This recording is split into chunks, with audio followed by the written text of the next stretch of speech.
How to assemble a box. To begin, position the box so the 4 notches are facing up. Then, loosen the lid from the box and separate the lid from the perforated edge. Place the lid so the brown side is facing up. Next, separate the 4 corner pieces. Then, bend the 2 longer sides and slide the 2 corner pieces into the notches. Fold the outer edge over the 2 corner pieces and secure this piece into the 2 notches as well. Repeat this process on the other side.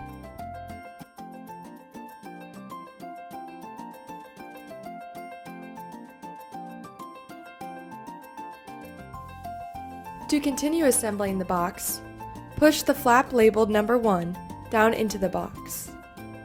Then, separate the 2 flaps labeled 2 and 3 from the box. Continue by folding flap 2 underneath flap 3. Then push the layered flaps to the bottom of the box.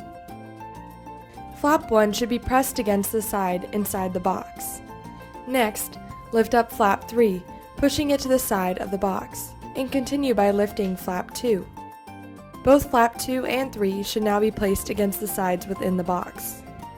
Finally, push flap 1 down to become the bottom of the box. Your box has been assembled. Thank you for your help in making this year's Christian Care Food Drive a success.